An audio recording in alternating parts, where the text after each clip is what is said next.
Hello, everyone. Welcome to the Live Ones. I am Big Matt, your capper extraordinaire. The big story today, Shohei Ohtani has capped off yet another milestone in his already stellar career.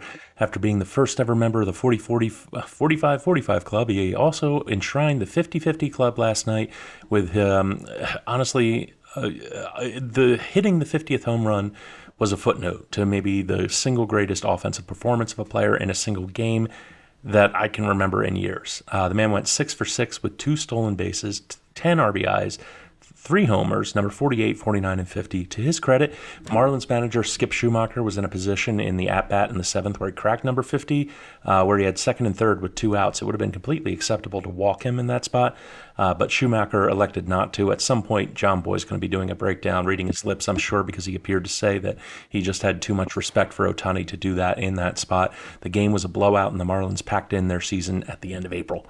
The man is the surefire MVP of the National League. I know Francisco Lindor has been having a hell of a year. I know that Ohtani is a DH. He's not pitching this year. The award is supposed to be for the player who contributes the most overall to his team's success.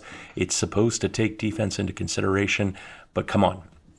Ohtani is having one of the greatest years at the plate in baseball history, and he's doing it while rehabbing a torn UCL so that he doesn't have to have another Tommy John surgery, and that maybe one day he can also pitch again. The sportsbooks agree with me. Really, the only question is whether the voting is going to be unanimous. We have college football and baseball to go over tonight. Let's get right to it, and we're going to start off with the poor Stanford Cardinal. Has to fly all the way across country for a Friday night matchup against a team with an absolutely red-hot quarterback and former Ohio State starter, Kyle McCord.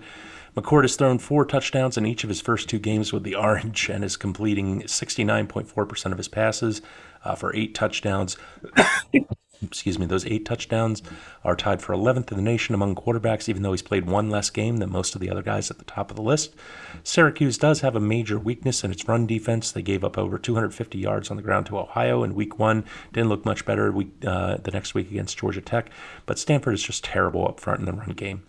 They average 3.5 yards a carry. They're 99th in rush success rate in the nation. This is a horrible mismatch of skill. We're getting a nice price on the home team here as 8.5-point favorites in a game that I think they might win by 2 touchdowns. Give me Syracuse minus 8.5. Boston and Minnesota, I'm not even looking at the matchup, folks. For the record, it's the pedestrian David Festa for the Twins against the September call-up starter for the Red Sox and Richard Fitz. That's not important. What is important is the weather. We have a coastal storm in New England tonight. Shouldn't really start in earnest until about 2 o'clock or 3 o'clock in the morning, but we are going to have a steady 20-mile-an-hour wind coming in from the north-northeast, which means that it's going to be coming directly in from right center field all game. That is going to knock down every single fly ball that's not crushed 450 feet. Somehow we are getting a total of 9 in this game. Just go ahead and smash that under and thank me later. Atlanta and Miami. Hey, you remember that monster game Shohei Ohtani just had to inaugurate the 50-50 club last night? Yeah, there was another team in that game, and they were the Marlins, and they gave up 20 runs of offense to the Dodgers, and they pretty much emptied their bullpen doing so. The Braves' offense has suddenly gotten really hot after being a whole lot of nothing for months. They've plated 55 runs in their last 9 games. Charlie Morton's on the mound for the Braves. Everyone in the Marlins bullpen is exhausted. The Braves are going to run away with this one. Take the Braves on the run line, minus 1.5, third and final pick for the night. Everyone bet safe, stay safe. Follow us on X at Live One Sports.